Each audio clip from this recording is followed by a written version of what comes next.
Bom dia, boa tarde, boa noite. Este é o Mete a Colher, podcast para falar de direito, mente e feminismo. Bom, hoje o Mete a Colher tem uma convidada, a nossa primeira convidada, e a gente está super orgulhosa, super honrada com a presença da Natália. Espero que vocês gostem. A Natália é alguém que a gente admira muito, não só pela sua trajetória profissional, mas também porque ela gosta de gatos e de livros, assim como a gente. Seja bem-vinda, Nath. É uma alegria e uma honra ter você aqui com a gente. Sem mais delongas, apresente-se e taca-lhe pau. O que é planejamento matrimonial? Onde vive? O que come? Assim, quando a gente faz um planejamento matrimonial, para que ele serve? E, na sua opinião, ele ajuda a proteger as mulheres minimamente de uma violência patrimonial? Tá, vamos lá. Muitas coisas. Primeiro, quero agradecer o convite, é uma honra, é toda minha. Inclusive, assim, no meio dos livros, às vezes ficam os gatos. Então, pode ser que no meio do vídeo algum gato pule na frente, entendeu? Acontece aqui em casa com uma certa frequência. Eu tentei deixar todos para fora, mas pode ser que apareça um ou outro sem a gente querer, né? Porque a vida em casa com gato é isso. Bom, eu sou a Natália de Campos, eu sou advogada, hoje eu atuo exclusivamente para mulheres, então eu faço direito de família e sucessões com atendimento exclusivo para mulheres, tá? Então todo o meu atendimento é baseado numa perspectiva de gênero. E aí a gente começa a responder algumas das muitas perguntas, né? O que é o planejamento matrimonial, para quem é, como que ele é feito e se ajuda a gente a prevenir ou minimizar algum tipo de violência. Na verdade, o planejamento matrimonial é uma coisa que sempre foi feito, né? Só que em outros lugares. Então, quando você pensa em casar, você começa a se planejar. Antigamente a gente lembra muito dos enxovais que as pessoas davam, né? Jogo de lençol e aqueles talheres. Tudo isso não deixa de ser um planejamento matrimonial.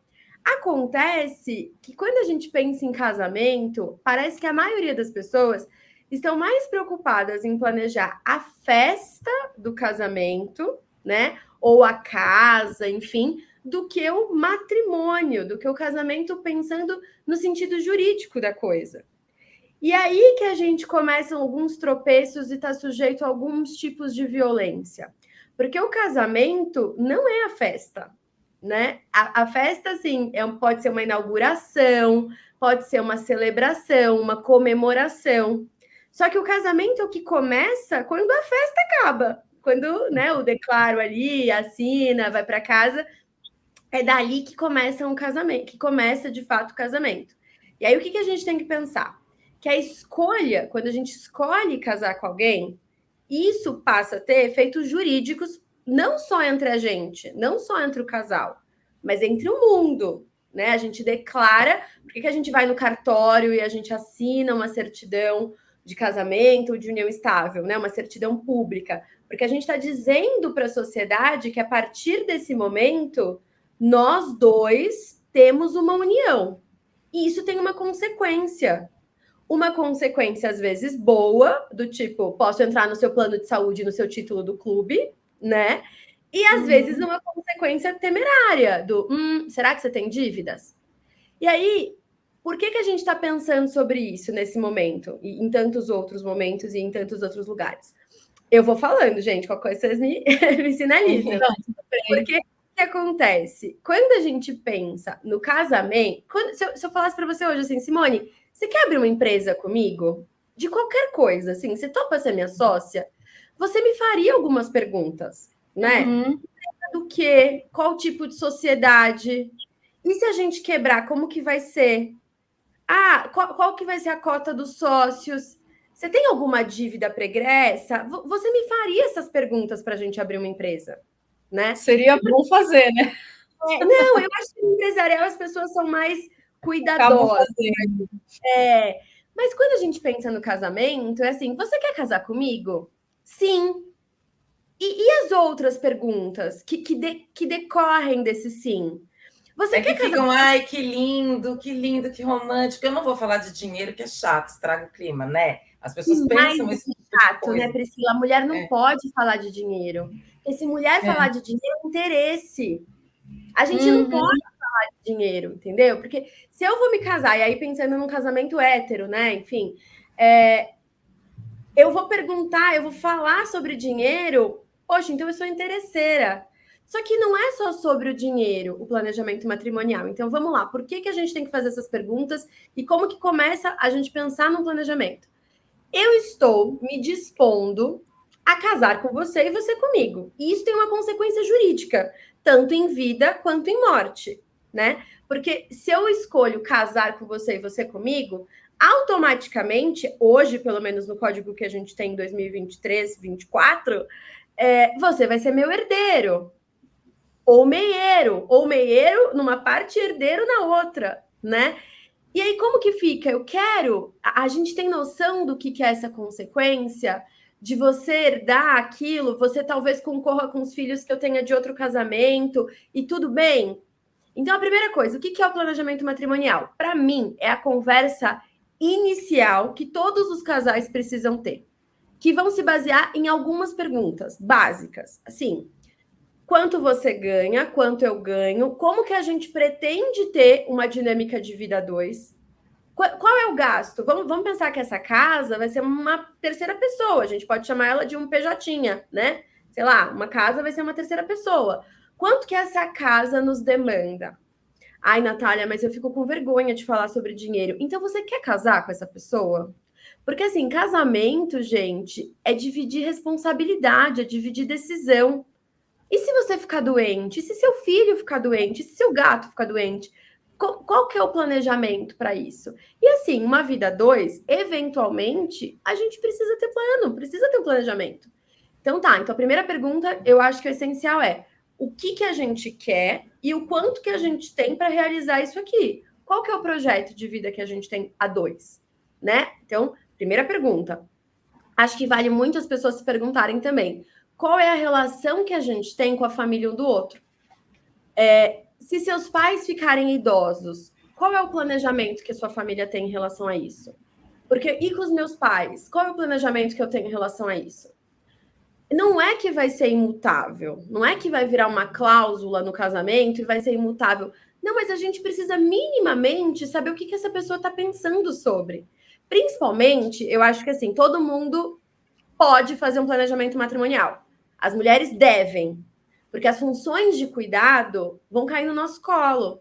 Então, se o bonito de seu marido, em algum momento, né, não levar a mãe no hospital, não levar, vai acabar caindo no seu colo, porque você, uma pessoa minimamente humana, vai olhar para a situação e vai falar: cara, vem para minha casa e eu vou cuidar. Sabe assim? Então, a gente precisa Até ter esse porque a nossa socialização, né, de servir, de cuidar, a gente fica meio implícito, né, que isso vai cair no nosso colo. Senão você vai ser a nora ruim também, né? Tem esse cara, tem esse, né, esse adjetivo também que persegue. Então, eu acho que essas conversas, elas não são para tudo ser uma cláusula e uma contratualização da vida dois. Não é isso. São conversas que a gente precisa ter para a gente entender qual vai ser a dinâmica nossa quanto casal. E a divisão do trabalho doméstico, como que vai ser? E isso é uma pergunta que, assim, eu de, sei lá, quantos casais eu atendo por ano, e toda vez que eu faço essa pergunta, todo mundo choca, do tipo, a gente nunca parou para pensar. Tudo bem, gente, mas deixa eu contar um segredo. Casa não é autolimpante. Precisa. Qual que é o combinado? Vai contratar alguém, a gente vai dividir. E não é que isso tem que constar na escritura, mas isso precisa ser conversado. Porque se a gente está falando em planejamento e prevenção de violência, e o planejamento como um instrumento de prevenção de violência, esses diálogos eles precisam acontecer. Quais vão ser os combinados? Outra coisa, por exemplo, bom, sou autônoma, né? E se eu engravidar? Qual que é o plano? Você vai me sustentar? Você vai sustentar a criança? Por quanto tempo? Qual que vai ser o combinado? Porque a gente sabe que nós mulheres, na gravidez, a gente tem uma quebra na carreira, enquanto os homens ascendem. É indiferente para eles terem filho ou não. Pelo contrário, né? Capaz, inclusive, deles conseguirem uma promoção por serem vistos agora como pai de família, né? Então, eles têm um patrimônio sendo acumulado às custas de um trabalho doméstico que está sendo feito por uma mulher, na maioria das vezes, né? Tô pensando muito no casamento hétero, mas a gente pode pensar em outras relações. Exatamente. Os combinados, assim, por exemplo, olha, eu atendo muitos casais que são do direito, então tem um deles que presta concurso o Brasil inteiro. E agora? E quando ele passar no concurso, qual que vai ser o combinado? Porque ele pode passar em Rondônia, chegou lá, falou: meu bem, meu sonho era ser juiz, não ficar casado com você. Agora que eu sou juiz, eu descobri que eu não quero mais ficar casado. Só que você ficou 10 anos bancando o estudo do bonito, entendeu? Então, como que a gente tem esses combinados? Planejamento matrimonial, para mim, começa com uma pergunta. Eu posso conversar sobre isso com essa pessoa?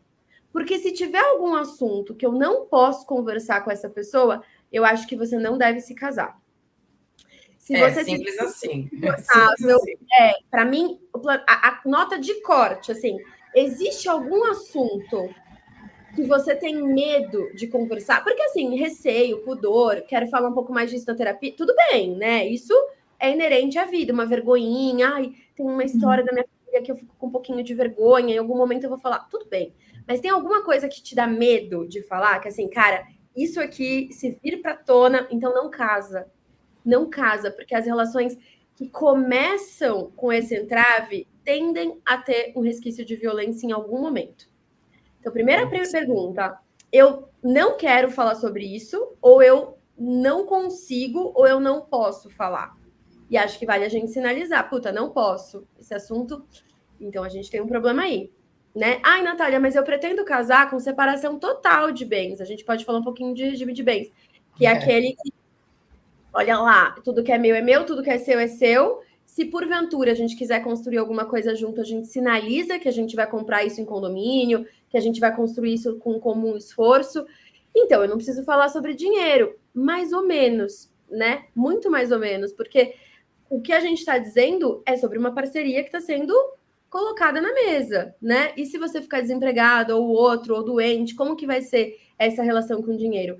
E mais... lembrando, desculpa te interromper, mas só lembrando que, né, no caso das dívidas que sejam benéficas para os dois, mesmo com a separação total de bens, vai sobrar metade para cada um, se ficar provado que as dívidas beneficiaram os dois. Então, às vezes as pessoas acham, separação total de bens é salvo-conduto.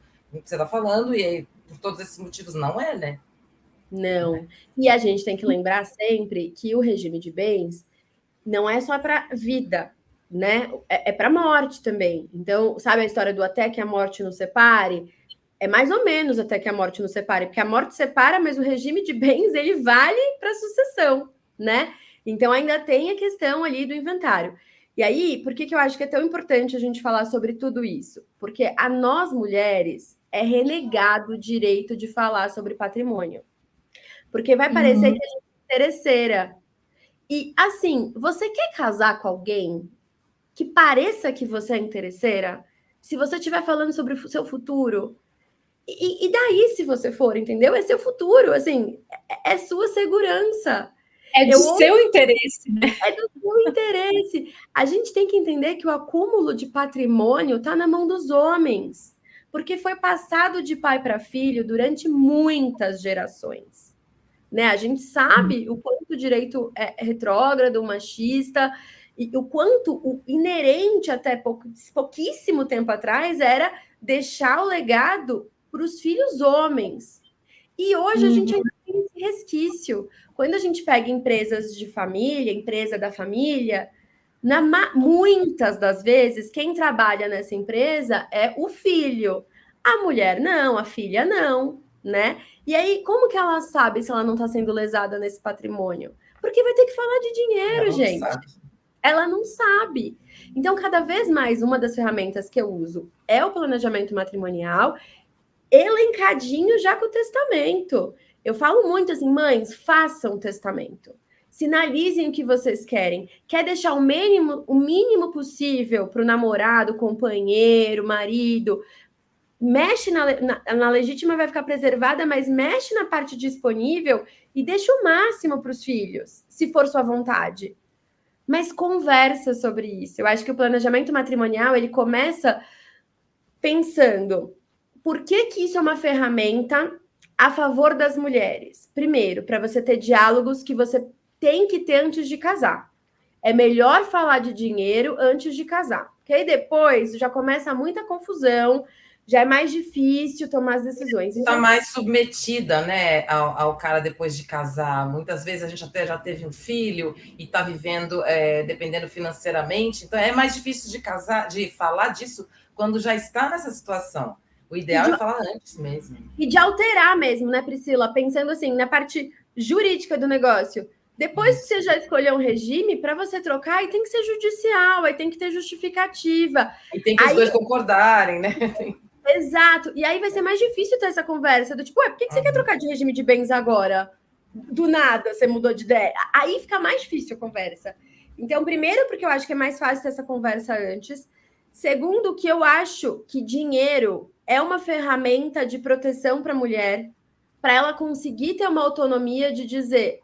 Eu acho, assim, e aí, óbvio que tem um puta recorte de classe aqui, mas a mulher que tem a própria autonomia, eu não estou dizendo que ela não sofre violência porque ela tem autonomia financeira. Não é isso, não é. Só que ela consegue ter suporte de bons advogados, de terapeuta, de bancar um processo, porque não é só falar vou sair, é a briga que vai desenrolar no judiciário, entendeu? Que na maioria das vezes vira uma violência processual contra a mulher, porque o cara tem acesso ao patrimônio e ela não, e ela acaba aceitando o acordo meia boca, que a gente como advogada sabe que é meia boca, só que é melhor um acordo que ela vai ter dinheiro para pagar mês que vem as contas do que uma sentença daqui 10 anos, porque o cara com grana, ele vai ficar enrolando isso, arrastando esse processo para uma partilha, sabe Deus quando. Então, dinheiro, se você, óbvio, tem a oportunidade, tem a possibilidade de falar sobre isso, coloca as regras na mesa e decide enquanto tem respeito, enquanto tem carinho, enquanto tem afeto. Decide. E aí, sempre me perguntam, eu não sei como introduzir esse assunto. Eu falo, você pode não trazer o assunto para a parte da separação, porque ninguém quer casar pensando em separar. Você pode trazer o assunto com a parte da morte, porque morrer alguém vai. Em algum momento, um dos dois, alguém vai morrer, entendeu? E escolher o regime de bens também é sobre isso. Uhum. E aí você falou das dívidas. Eu fiz um planejamento matrimonial de uma menina tão maravilhoso, porque ela foi laranja do ex-marido, assim, entre um português bem claro, e ela herdeu milhares de dívidas trabalhistas. Sim. Milhares de dívidas trabalhistas. E assim, dívida trabalhista, para quem não sabe, é um problema você ter. É uma questão você ter dívida trabalhista, porque as outras contornam de outra forma. A trabalhista não dá. E ela começou a se relacionar... Por de INSS, então, ainda é crime, né? Ainda você tem um criminal metido na história, é um desastre. Exato. E aí ela começou a se relacionar com outra pessoa e ela começou a perceber que ali tinha uma união estável. Informal, mas tinha. Aí deu dor de barriga nela, do tipo, cara, será que essa dívida vai chegar no meu atual companheiro? Aí me procurou, vamos fazer um planejamento matrimonial para blindar o companheiro dela, para não chegar nele nessa dívida, né? Só que olha o cuidado que essa pessoa teve, essa delicadeza de expor para o companheiro e falar, olha, existem essas dívidas. Eu não quero que isso chegue até você. E eu não sei se fosse inverso, o homem teria esse mesmo cuidado e delicadeza, sabe? Eu não sei. Não quero parecer, né, assim, a bandeirinha, mas não sei se teria o mesmo cuidado, porque o que, pelo menos, aparece para mim, normalmente, são homens afundando mulheres em dívidas. São homens do tipo, olha, quebrou minha empresa, eu preciso que você assine aqui, porque você é minha última esperança.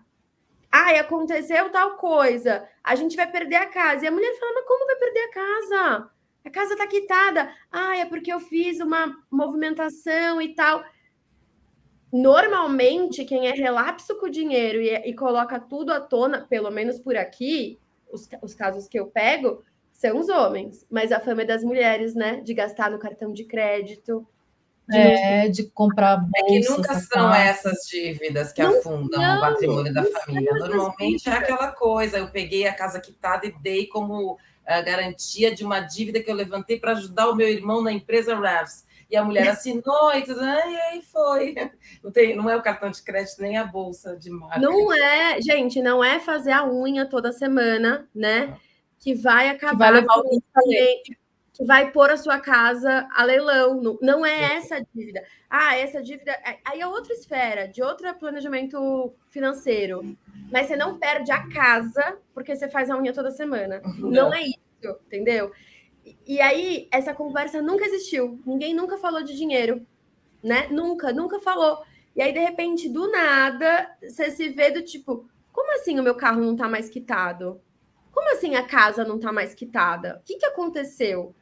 Agora você quer se interessar por dinheiro? Então eu falo para as mulheres, sempre, tenham autonomia nessa relação.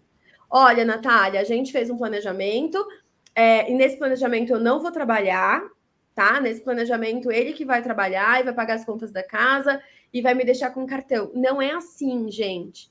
Ele vai trabalhar, ele vai pegar uma parte desse dinheiro, vai depositar numa conta sua, tá? Que você tenha livre acesso a essa conta, que é um cartão seu, e na hora que você precisar do dinheiro, você tem como acessar.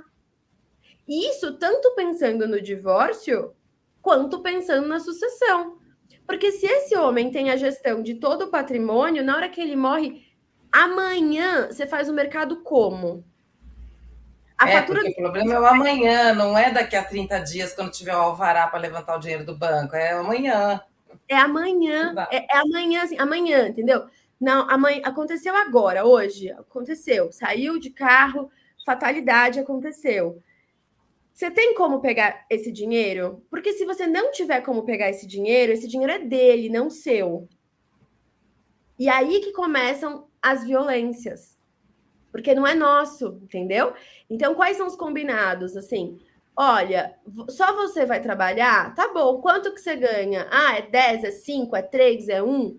Desse dinheiro aqui, quanto que é para casa? Porque eu acho que a galera faz uma confusão patrimonial de achar que o dinheiro que dá para a mulher é o dinheiro da casa. Mas são coisas diferentes. O dinheiro da casa é da casa, mercado, enfim, manutenção, lanche da escola, presente. Isso tudo é manutenção da vida adulta, né? E o dinheiro que essa mulher tem que ter para fazer o que ela bem entender. Eu quero gastar. Problema seu. Quero ir tomar um vinho com as minhas amigas. Você tem que ter essa liberdade. Porque se você não tiver essa autonomia, a gente vai cair na violência patrimonial. E o problema da violência, meninas, é que nunca é uma violência. Nunca. Eu nunca peguei um caso que falou assim, putz, esse casamento aqui só tem uma violência no divórcio, né, normalmente. Não é. Aqui, era só quando ele bebia, né, porque tem isso, era só quando ele bebia, e aí ele ficava agressivo e me batia. Era só essa a violência. Não é, nunca é. Primeiro que a violência, ela vai escalonando, né? Segundo que pra gente chegar a pensar numa violência, eu não gosto de falar grave, tá? Porque todas são, eu acho, mas uma potencializada, ele já te minou em muitos outros lugares, inclusive no acesso ao dinheiro, inclusive na sua possibilidade de contratar ajuda, né? Uhum. Então, o que é o planejamento matrimonial? Quando a gente está falando de casamento, a gente vai falar de pacto antinupcial. Quando a gente estiver falando de união estável, a gente vai falar de uma escritura pública. Mas o casamento me preocupa um pouco menos do que a união estável até. Porque o casamento, as pessoas conversaram, assim, minimamente. Alguém chegou e falou, quer casar comigo? Quero. Então tá, a gente vai casar. Até porque para casar no cartório tem a pergunta, né? Você tem que responder lá, vai ser qual regime? Então, você tem que conversar minimamente, nem que seja na porta do cartório, e aí, como é que vai ser? Né? Vai ser qual o regime? De comunhão de bens, total, parcial, né? Eu fico pensando aqui, e num namoro, existe um planejamento? Aí que estão as questões. Primeiro, sobre o cartório, né? Faz a pergunta. Eu, de verdade, para você fazer uma dissolução de união estável ou um divórcio, você precisa de advogado, né? Você não pode chegar na porta do cartório e falar, quero fazer. Você precisa de um advogado para fazer a dissolução. Agora, para fazer, você não precisa. Se você vai no regime do comunhão parcial de bens, você pode só chegar lá e casar. Ou seja, se tem um jeito mais fácil, que é só eu chegar lá e fazer, e tem um outro jeito que eu precisaria de um advogado, eu vou no jeito mais fácil. qual é a minha opinião? Os cartórios tinham que ter advogados dativos ali na hora para dar uma orientação pré-casamento. Nem que seja para falar, eu vou só te explicar o que é regime de bens, a consequência de cada um, e vocês escolherem minimamente orientados. Talvez na entrada dos proclamas, para dar um tempo da pessoa pensar, o advogado falar, agora você vai passar, o cartório dizer, agora você vai passar aqui pela orientação quanto ao regime de bens. Aí você vai lá numa salinha, tem um estagiário de 4º ano que minimamente vai te explicar, porque senão não dá tempo nem de pensar, né? Exato, mas tinha que ter uma configuração ali que desse para as pessoas falarem, e um pouquinho das consequências disso, das dívidas, né? Porque agora, tirando o meu recorte de classe média, assim, pensando nas pessoas pobres mesmo, as dívidas estão comunicando, as pessoas estão casando para inteirar aluguel, entendeu? As pessoas estão casando para poder ter um limite maior no cartão de crédito. Então, para a gente trazer isso à tona, de qual é a consequência de cada um. E aí você traz, né? E o namoro? Aí é que tem um bololô jurídico, assim, na questão. Porque, vamos lá, o problema e as soluções. Soluções a gente não sei também, a gente vai ter que ficar pensando e batendo a cabeça na parede para achar. Mas qual é a grande questão? A gente vive num país, assim, que a gente tende à informalidade. E eu não tô falando isso como pejorativo, tá? Como crítica de, ninguém quer... Não é isso. É porque as coisas foram, durante muito tempo, inacessíveis para as pessoas, sabe? Então, durante muito tempo, você pensa... A gente usava o termo amigar, né? Assim, vai juntar, vai amigar. E não necessariamente é porque essas pessoas não queriam se casar. Não, é porque a ideia do casamento era muito cara. A ideia que para você casar, você tem que ter uma festa de casamento, né? Então a gente vai só amigar. E aí que mora o grande perigo da situação, porque eu acho que é isso, o casamento, minimamente as pessoas pensaram sobre ele. Às vezes não tanto quanto eu como advogada, como Priscila como advogada e você como psicóloga gostaria que as pessoas pensassem, mas existiu uma coisa, um delírio ali, vamos casar? Vamos! Alguém falou, principalmente porque a gente não está falando de casamento em Vegas bêbado, né? A gente está falando que existe um ritual para o casamento. Então as pessoas pensaram, onde que me pega e onde que eu pego as maiores tretas jurídicas na união estável? Por quê? Porque as pessoas não sabem, na maioria das vezes, que a união estável é equiparada ao casamento. Então, todos os direitos que o cônjuge tem, o companheiro também tem. Essas discussões já foram passadas, já está pacífico nos tribunais. Companheiro é herdeiro, companheiro é meieiro, a depender do regime. Então, assim, já está pacificado isso. E aí, qual é o problema? O problema também não é, mas às vezes acaba sendo, o casal que fala, a gente não quer casar, não acredita nisso, tal. A gente foi lá e fez uma união estável, decidimos os termos, bonitinho, beleza. O problema são 2 tipos de casais. Aqueles que a gente fez uma união estável só para ela entrar no meu convênio, ou a gente fez uma união muito.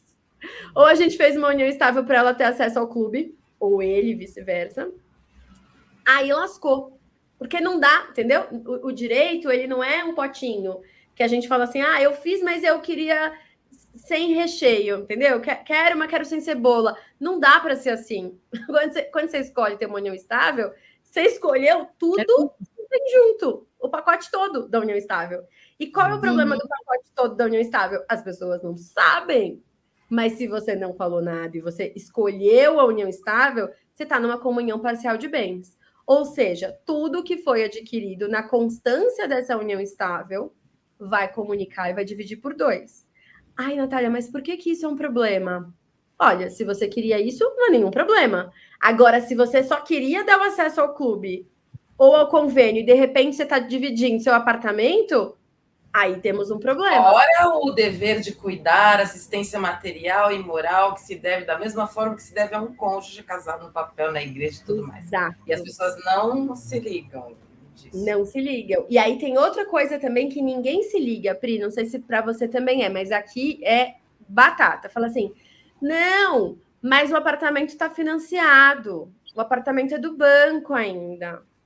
A gente está junto há 8 anos. Mas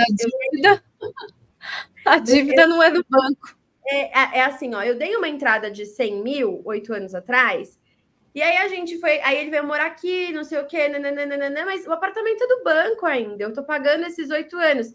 Então, esses 8 anos da constância da relação vai dividir por 2. Ah, mas está no meu nome o financiamento.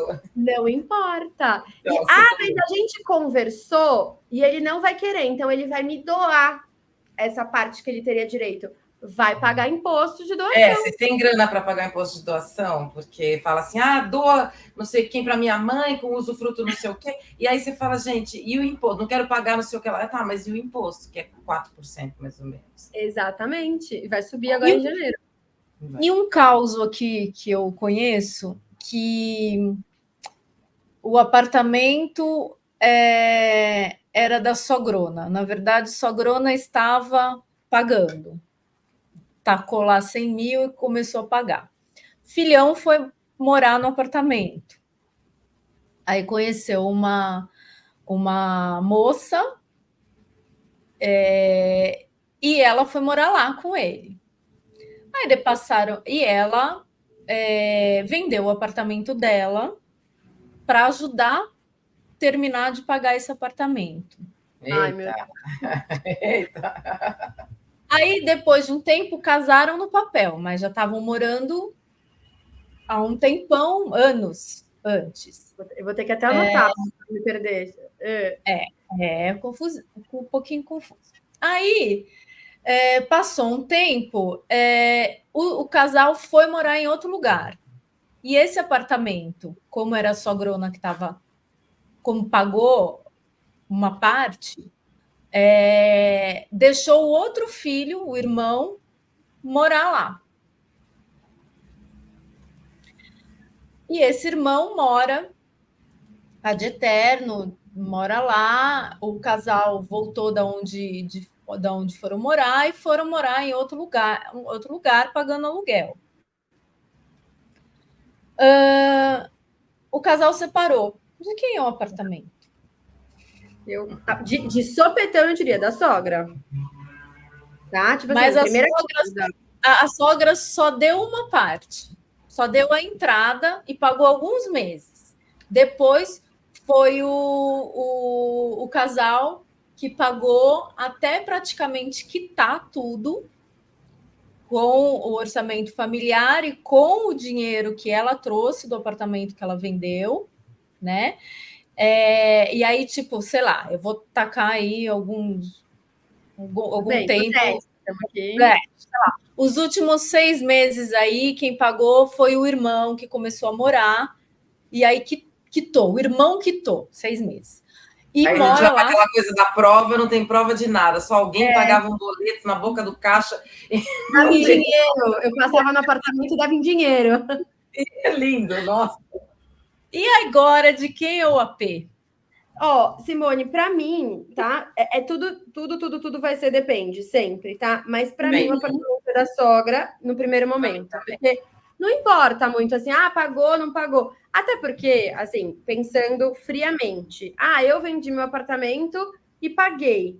Como que eu vou provar que eu fiz essa movimentação com ânimos, com o desejo de que esse apartamento seria meu? Me parece que qualquer pessoa, qualquer advogado racional que estivesse advogando para a família da sogra diria: ela pagou porque ela queria ajudar, porque é isso que as famílias fazem entre si, se ajudam. E o advogado dela poderia ter dito: fulana, vamos fazer um instrumento onde conste que você está vendendo seu apartamento para inteirar o valor do... Aí a gente consegue uma subrogação, exatamente, num divórcio, ela leva a parte dela de volta. Mas, em geral, não se faz. E eu ia falar para você, Natália, aquela coisa também de construir, reformar, fazer mil melhoramentos, esqueci o nome, benfeitorias, na casa que fica aos fundos da casa dos sogros, ou em cima, ou o que for.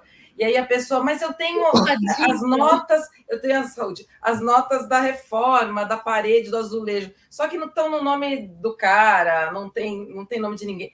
Entende? É a mesma coisa. A gente tem que parar. Uma coisa, eu acho que assim, você tem que parar para pensar.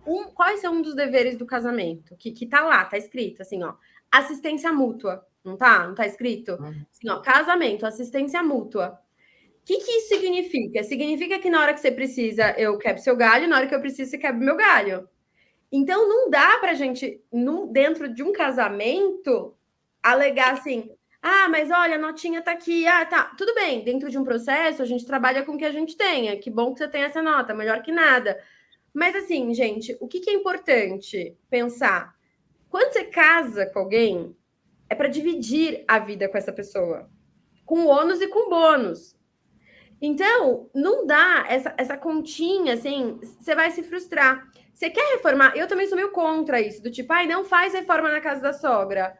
Cara, é seu sonho? É o único lugar que você pode morar? Você vai morar com a parede a vida inteira sem reboco porque é a casa da sua sogra? Não, faz consciente, entendeu? Que você tá fazendo isso porque você tá morando ali. Não porque você vai levar, vai ser herdeiro, vai poder brigar com os outros.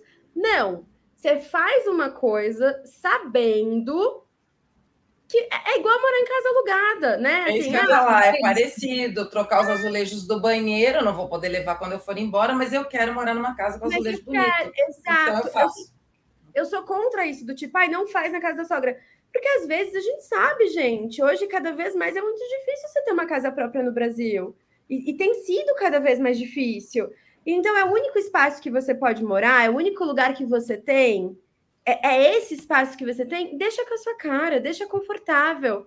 Faz mesmo, troca a pia, pinta o azulejo, faz do jeito que você quer. Com a consciência de que você está fazendo isso para usufruir enquanto você mora.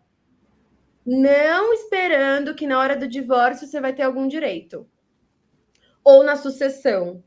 Não vai, entendeu? Não vai, não é a minha casa, é uma casa construída num outro imóvel, é uma benfeitoria no máximo. Exatamente. Assim, enquanto eu morar aqui, e assim, eu morei em apartamentos e apartamentos alugados, e eu fazia várias melhorias e as pessoas me falavam, nossa, mas não é alugado o apartamento? Eu falava, mas eu moro aqui há 5 anos, tipo, o que eu vou fazer? Eu vou morar mais ou menos, não vou pintar uma parede, vou deixar tudo branco, porque daqui um dia eu vou sair. Não, enquanto eu morar aqui, eu quero vivenciar isso. Mas com a consciência de que na hora que eu saísse, eu ia ter que pintar de novo de branco ou negociar com o proprietário. Perder aquela tinta lá, falou. Eu acho que a gente alinha... A minha frase de vida é alinhamento de expectativa. Eu acho que não tem nenhum problema, sabe? Você conversar com o cara e falar, olha, é separação total, é comunhão parcial, como é que vai ser? Do cara olhar para você e falar, olha, eu tenho filhos de outro casamento e eu quero priorizar essas crianças se eu morrer, então eu vou deixar um testamento com a parte disponível de herança para essas crianças, ou você mesmo entrar numa relação dizendo, eu tenho um filho, então eu vou fazer um testamento, eu vou deixar uma parte maior para isso. O nosso regime de bens só vale para o divórcio. Para a sucessão, eu vou querer opinar assim, assado, vou deixar legado, vou deixar isso. Você já ter essa conversa com a pessoa, sabe? Eu acho Nath, mas aquilo que a Cif falou, o contrato de namoro, eu sei que existe uma briga jurisprudencial aí, tem gente que entende que é válido e não. A proteção para, por exemplo, a fulana casa e ela vai comprar um carro e ela quer se garantir de que não, ela vai dizer que aquela relação não tem fins de constituição de família. Isso vale na hora de um final de namoro para proteção patrimonial? Treta, tá? Mas vamos lá. Eu não oriento nenhum cliente a fazer contrato de namoro. Nenhum, tá? Por quê? Já li no seu perfil isso. Eu não oriento. Vamos lá. O que é o contrato de namoro? De onde veio? Como que está sendo visto nos tribunais? O contrato de namoro não tem validade jurídica, tá? Porque a situação fática sobrepõe esse contrato. Então, vou traduzir para a língua dos manos, agora menos juridiquês. O que está acontecendo na vida real vale mais do que um contrato que você diz que está namorando. Então, eu faço um contrato com você e digo, o que a gente tem aqui é um namoro. Só que, na vida real, a gente tem adicional do cartão do outro, a gente tá não sei o quê, confusão patrimonial, senha de Netflix, te coloquei lá na portaria como morador. Não dá. A situação real é muito maior do que esse contrato que a gente celebrou um dia no cartório, ou particular. Então, cai por terra. Hoje, como os tribunais... A vida real sempre bate a porta, né? Hoje os tribunais dizem, contrato de namoro é um indício de prova. Mas não é. Não Sabe é o uma que está prova cabal. acontecendo de verdade? Toda vez, todo o processo que a gente pegou, tá? E aí, pelo menos do lado de cá, que eu sempre advogo pela mulher, que surgiu um contrato de namoro, já tinha uma união estável caracterizada. Entendeu? Já era um jeito que o cara. E assim, a gente tem que pensar nas relações também, elas não têm essa equiparação de poder, né? Vocês sabem. Você vai se relacionar com um cara que tem um patrimônio muito maior que o seu, por exemplo. O cara chega para você e fala: olha, tudo bem, mas eu preciso que você assine esse contrato de namoro. Você assina, mas a situação fática já é outra. Então, eu acho que tem um problema real assim na legislação. Eu acho que existe um buraquinho para quem só quer ter um namoro, e é o que o judiciário chama de namoro qualificado. Nossa, pode ser crime, né? Tá faltando essa coisa, assim, principalmente quando a gente pega pessoas mais velhas. Então, sei lá, eu tenho 70 anos já, 68, 65 anos. Cara, meus filhos já são todos adultos. Eu já tenho neto, inclusive. E eu namoro com um cara que também, entendeu? Já tem os filhos todos adultos. A gente não quer nenhuma confusão patrimonial. Eu já tenho a minha casa, ele já tem a dele. E a gente está dizendo um para o outro que a gente não quer. Só que, cara, a gente quer ir morar na Ilha Bela juntos, entendeu? Quer ficar lá, velhinhos, aposentados, curtindo isso, meus 70 e mais, e acabou. O judiciário não dá espaço para essas pessoas decidirem. É união estável, não adianta. É união estável, e vai partilhar, e vai ser herdeiro um do outro. Mas, poxa, em vida eles estão sinalizando que eles não querem, entendeu? E aí o judiciário vai tumultuar tudo isso.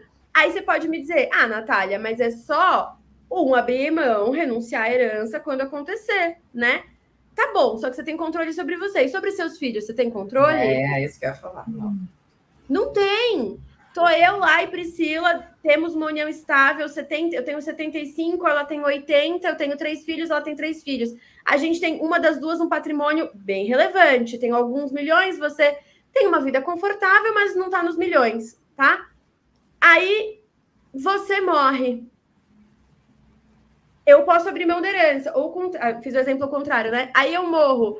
Pera lá, tem aqui uma herança a ser feita. Pela sucessão, você não responde, você não consegue saber como que os herdeiros vão acolher isso.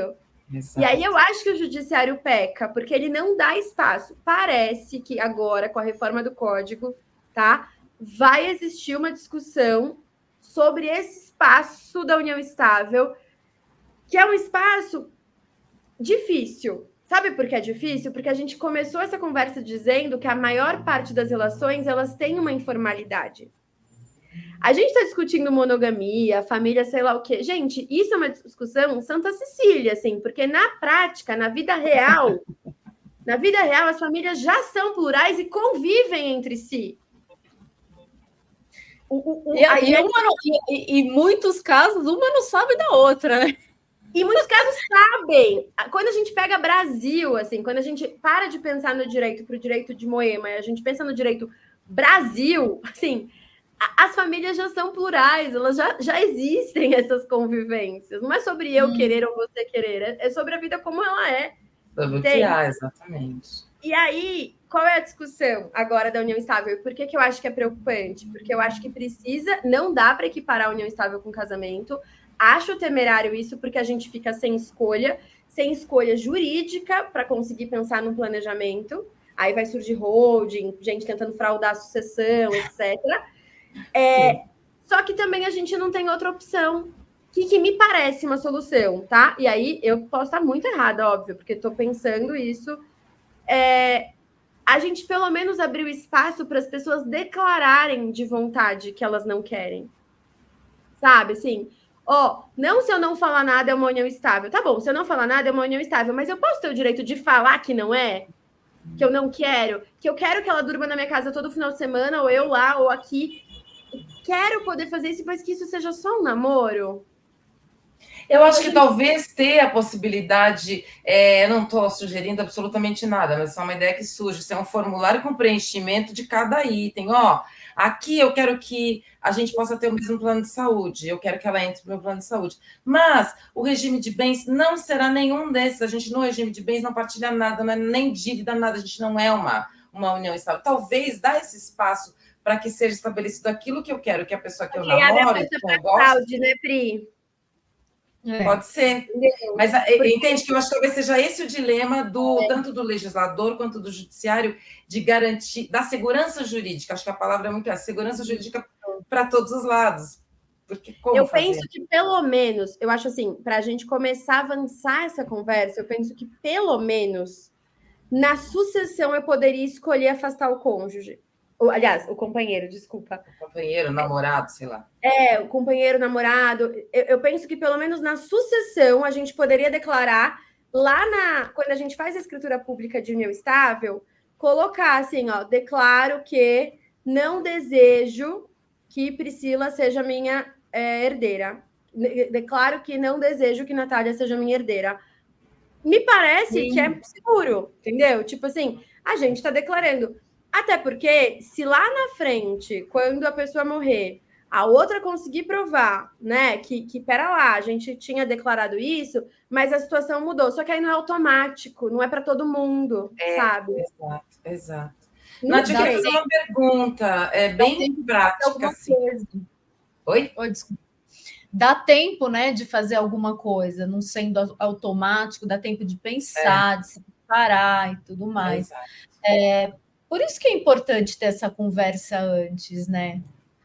Eu queria fazer essa pergunta para a Nath sobre isso, porque a Nath falou do instrumento, né, do pacto, e aí eu fico pensando assim, como você comentou no começo, a gente eu vou estudar e eu vou ficar em casa, quem é que vai cuidar da louça, quem vai cuidar da roupa, como é que a gente vai dividir isso, dividir aquilo, e coisas que são importantes de se conversar, além do regime de bens, da divisão de patrimônio, né, que é o que já se costuma fazer, mais ou menos, nesses pactos.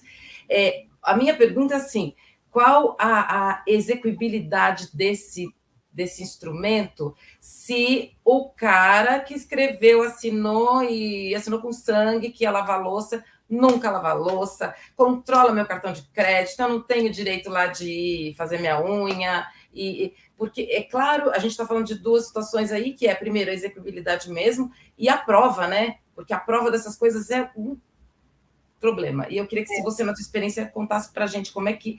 Não sei se você já chegou ao momento de precisar executar isso, ou se ainda é uma coisa... Não sei. Como é que você fez isso? A discussão que você trouxe é muito boa, Pri, porque quando eu vejo os pactos dos artistas que falam assim, traição. Em caso de traição, né, vai ter que pagar, sei lá, quantos mil, porque traiu. Aí, a minha dúvida sempre fica, mas se tiver uma comunhão parcial de bens, de onde que vai sair esse dinheiro? Porque, entendeu? Se o patrimônio que foi construído foi na constância ali, aí eu vou pegar o meu dinheiro para te pagar a multa, como que vai funcionar? Como que eu vou executar isso, entendeu? Eu mesmo me pago.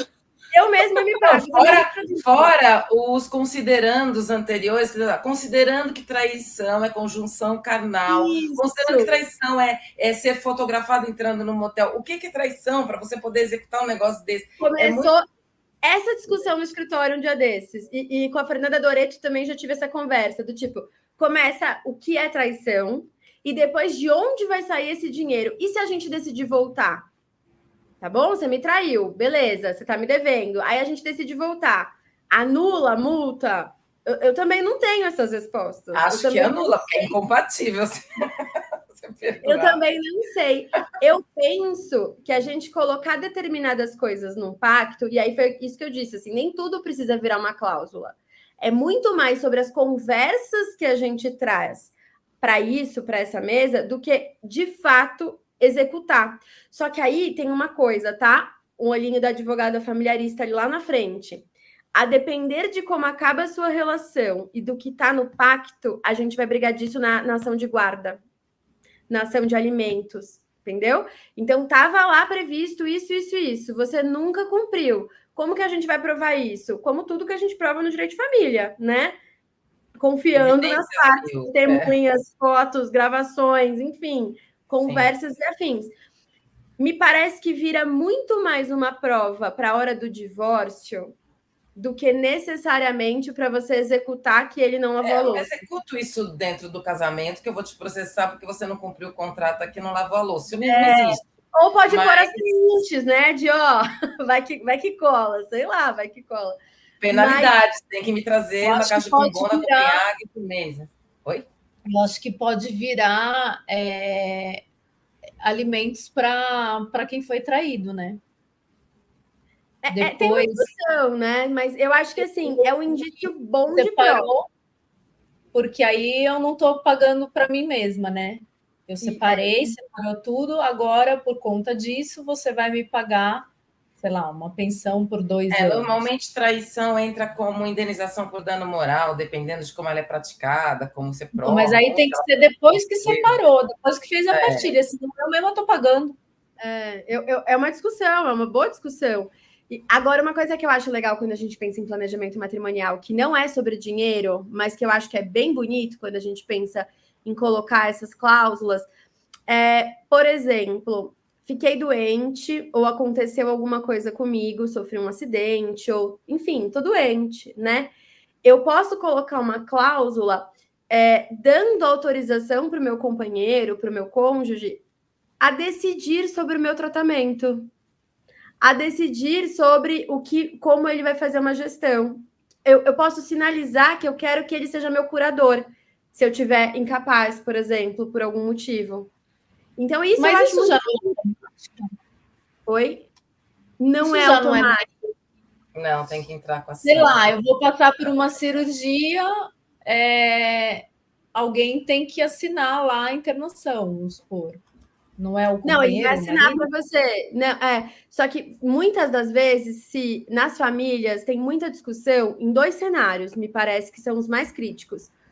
Quando você tem pais vivos ainda, e aí começa um conflito direto entre o companheiro ou a companheira e a esposa com a autonomia dos pais. Assim, a gente já foi chamado para resolver coisas assim da UTI que a galera, entendeu?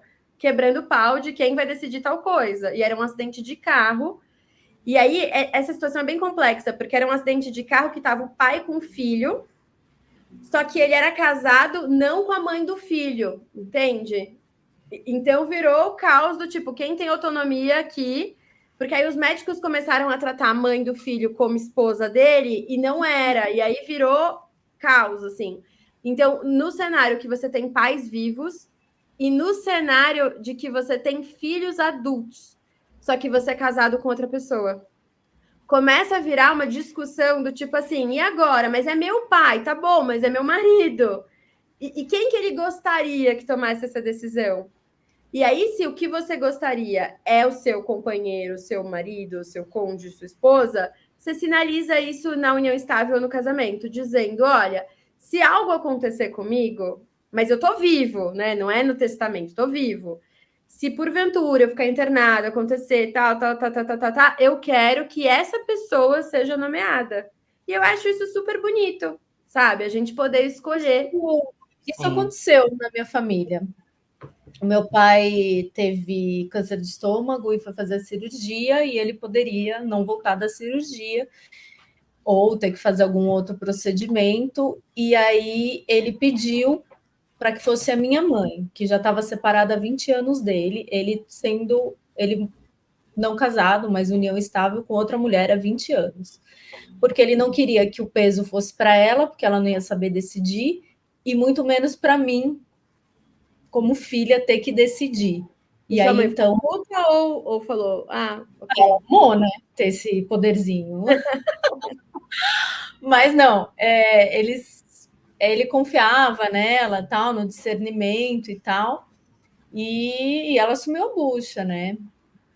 Tanto que ela assinou as coisas todas lá. Teve uns barracos lá, obviamente, que teve, mas no fim a gente fez valer a vontade dele, né? Aí eu entrei, assim, como filha, falando, não, vai ser a vontade dele. É isso que ele queria. Eu acho isso muito... Tem uma autora, eu esqueci o nome dela, que ela é uma médica que ela tem de cuidados paliativos, é Ana Cláudia... Esqueci. Né? Sei. Daquele livro A Morte é um dia que vale a pena viver, ela mesma. E ela escreve, assim, de um jeito tão lindo, falando sobre os diálogos que a gente não tem, né? As conversas que a gente não tem sobre a morte. E cada vez mais eu tenho pensado sobre isso, assim, não só sobre a separação, sobre a gente pensar em pactos e conversas. Eu acho que a gente tem que começar a pensar que viver em família representa diálogos. Aquilo que a gente joga para baixo do tapete, em algum momento alguém tropeça, sabe? Então, cada vez mais a gente entender, porque existem pessoas, e aí, assim, nossos pais, avós, irmãos, que a gente não tem o poder de escolher, né? São as pessoas que convivem com a gente, que veio no pacote junto. O nosso companheiro, nosso marido, nosso cônjuge, enfim, a gente tem o poder de escolher que relação a gente vai construir com essa pessoa. Então, quais diálogos a gente precisa estabelecer, sabe? Porque é sobre amor, é sobre afeto, é sobre cuidado, é sobre olhar para a pessoa que eu estou disposta a dividir uma vida e falar: olha só, vamos começar isso aqui, mas vamos começar a linha. Quando a gente vai dar uma festa, a gente não organiza as coisas para isso? Putz, tem um preguinho aqui dessa cadeira que tá saindo faz um tempão, mas hoje eu vou tirar, porque se alguém sentar vai se machucar, porque eu vou receber outras pessoas. Você está recebendo outra pessoa na sua vida e está sendo recebida por outra pessoa. Então, vamos organizar a casa, sabe? Ó, a minha vida até aqui é assim, os meus gastos são esses, os meus desejos são esses. Meu sonho é morar em São Paulo para sempre. Puta, o meu não. Eu quero morar na praia. E aí, como a gente vai organizar isso? Maior sonho da minha vida é ser mãe. Eu não gosto de criança, não quero ser pai de jeito nenhum. Como que a gente vai organizar isso? E eu não tô dizendo que essa questão da morte que você falou, a gente tem uma advogada, não sei se você conhece, se chama Luciana Dadalto, que ela trabalha com o que se chama de testamento vital. E o testamento vital é exatamente essas disposições a respeito do momento em que você não tem mais condições de declarar sua vontade. E quando a gente tem esse tipo de situação familiar, assim, com um cônjuge, união estável e tal, como é que fica essa decisão? São os filhos do casamento anterior que vão decidir se você vai ser ressuscitado ou não, se é a atual mulher que vai decidir? Não é muito mais interessante que se faça um testamento vital onde você coloca as suas disposições de vontade relativas a esse momento, né? O que você falou, diálogo, eu vou fazer porque diz respeito a mim, ao que eu quero para mim nessa situação, e deixar tudo a DAV, que a gente chama que é o testamento vital, né, a diretriz antecipada de vontade, eu sempre faço junto com os testamentos, eu já faço a DAV. Por quê? Porque é aquilo assim, ó, na minha família aconteceu isso. O meu avô teve Alzheimer e ele faleceu.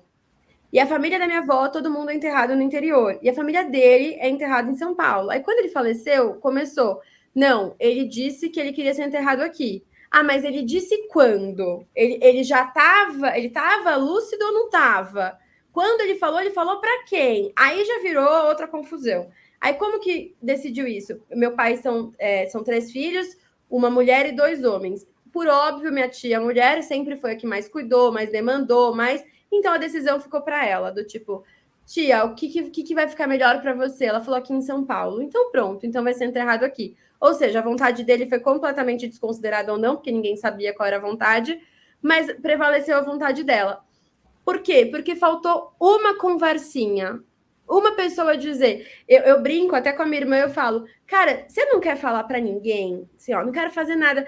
Pega pelo menos um papel, deixa na sua gaveta de calcinha junto com os documentos e fala, gente, é isso aqui que eu quero, tá? Ponto. Aí vão questionar se era, se não era, mas pelo menos tem um indício. Óbvio que de dinheiro você não faz isso, porque vai dar treta, não vai dar. Mas de repente eu queria ser enterrada com essa camisa aqui. Gente, eu quero ser cremado, não enterrado.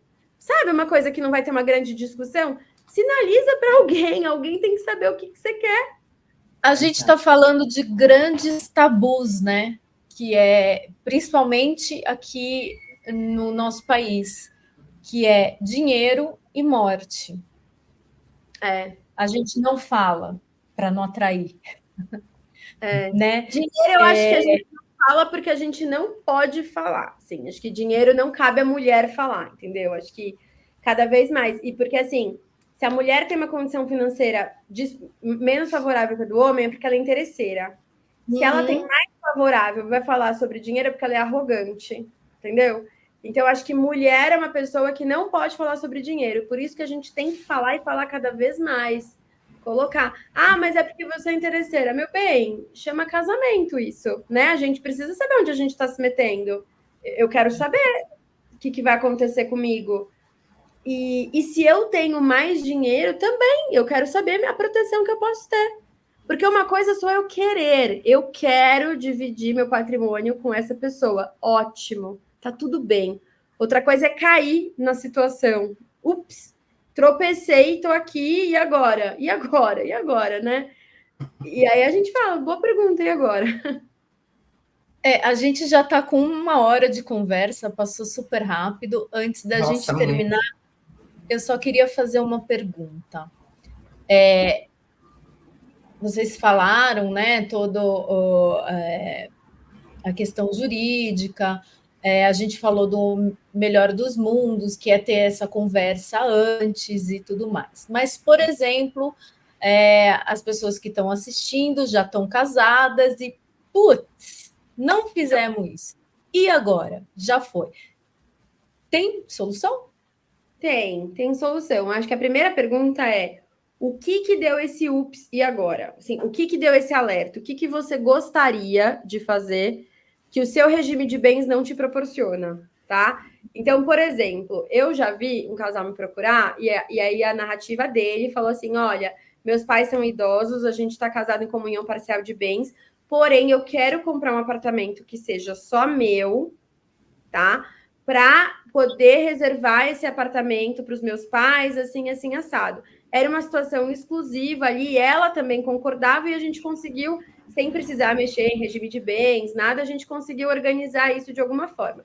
Primeiro, a gente precisa entender qual foi a motivação, né? O que te deu esse insight de ups?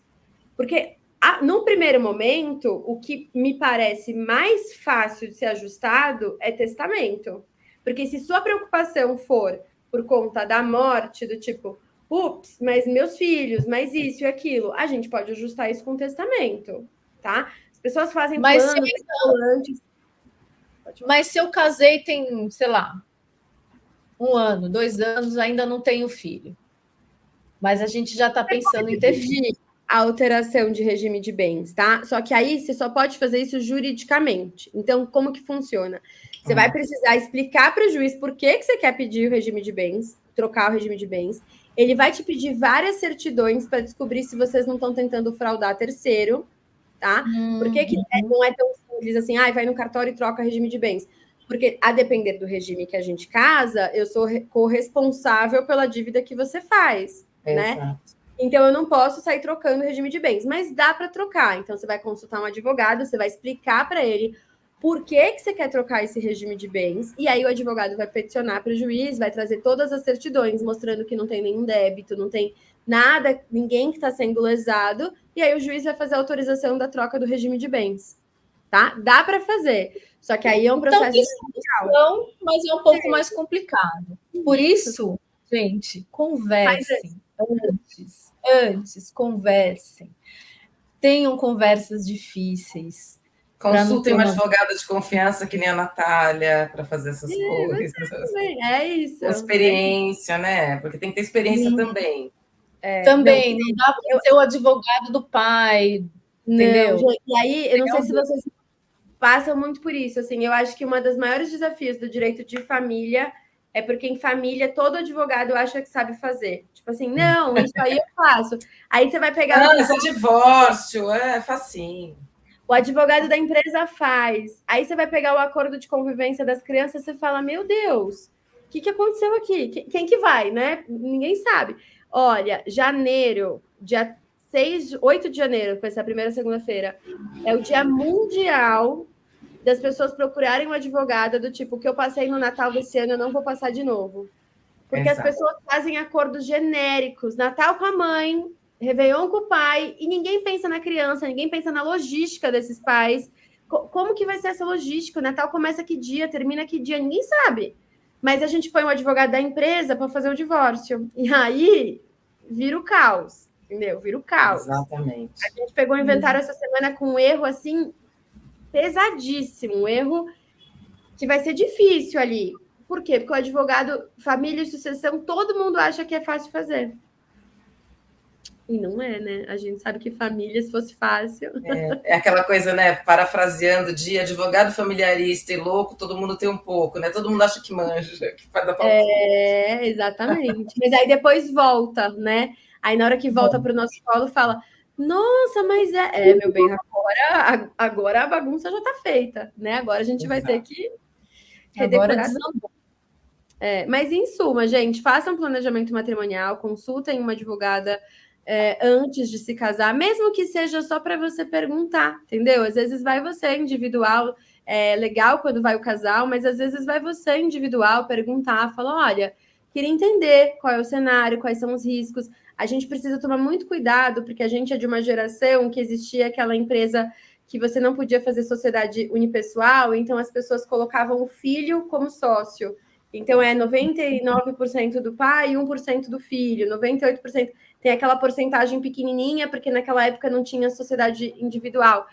E a gente tem que tomar cuidado com quem a gente está casando, porque 1% de uma lasqueira é muito, entendeu? Eu tenho uma cliente que ela tem o nome sujo desde os 18 anos por causa disso, porque o pai pôs ela como sócia e o pai desapareceu e as dívidas vieram assim, avalanche. A moça ficou cheia de dívidas. Exato. Eu falo muito disso quando as pessoas me perguntam, né? De empresta, não empresta, faz. Eu falo, cara, eu nunca pediria, porque assim, se eu não conseguir prezar pelo meu, quem vai me garantir que eu vou conseguir? E não é de ser ruim, tá? De ser uma má pessoa. Não, é só porque a vida vive e tá acontecendo. Se eu já consegui fazer as coisas de um jeito que bagunçou para mim, quem garante que eu não vou bagunçar para você? Então, olha para isso, olha com cuidado, pergunta. Você é sócio em alguma empresa? Porque às vezes a pessoa não tem empresa, às vezes você vê a pessoa lá, trabalha, é publicitário, CLT, entendeu? E nunca te contou que é sócio na empresa do pai. Aí vem uma dívida trabalhista, desconsideração da personalidade jurídica, vai chegar no seu patrimônio. E aí, o que você faz? Você nunca nem soube disso. Né? Então, conversem, assim, eu acho que essa é a questão. Planejamento matrimonial é conversa, é diálogo, são conversas indigestas, mas casamentos são conversas que não são fáceis no geral, né? No geral, as conversas em família, elas precisam ter essa densidade, mesmo porque a gente não está decidindo a sobremesa, a gente está decidindo coisas que são importantes, né? E é um instrumento para poupar a violência, é um instrumento para a mulher se validar, se acolher. Olha, se eu engravidar, a gente pode pensar em regimes mistos. Se eu mudar de cidade por conta do seu trabalho e a gente se separar no primeiro ano, você vai ter que me pagar uma indenização X. A partir do 10º ano, aí você não precisa pagar mais nada, porque aí realmente nossa relação acabou, não teve nada a ver. Mas nos 3 primeiros anos, no primeiro ano você vai pagar uma indenização de 100%, no segundo de 50%, no terceiro de 25%, entende? Dá para a gente ir pensando em tudo isso, estruturando tudo isso. Isso é lindo. Para mim, a maior demonstração de amor que um cara pode ter por mim é a gente sentar numa mesa e eu falar: tá bom, eu vou mudar com você para, sei lá, para Teresina. Mas se alguma coisa der errado, você vai me indenizar. E o cara fala: óbvio, você está abrindo mão da sua carreira aqui. Então, vamos deixar isso registrado. Lindo. Acho que isso é prova de amor, né? Eu acho. Não é ciúmes que é prova de amor. É isso aí. É prova de cuidado, de respeito, né? De afeto. Eu acho tão bonito, né? Eu acho que, cara, é tão justo, assim. Esses dias um cara me falou: eu quero quitar isso aí dela, porque ela mudou de estado por minha causa. É muito justo que eu arque com isso. E eu pensei: caraca, é muito justo, mas é tão maluco um homem trazer isso, sabe? Que é bonito, assim. Então, vamos olhar para a família menos instagramável, sabe? Menos o sim trancoso com a bandejinha de café da manhã e o solitário, e mais do sim, eu quero dividir a vida com você, eu quero dividir essa fatura, como que a gente vai fazer mercado, eu quero dividir... Porque a festa é um dia, o casamento é o que vai ficar, né? No cotidiano.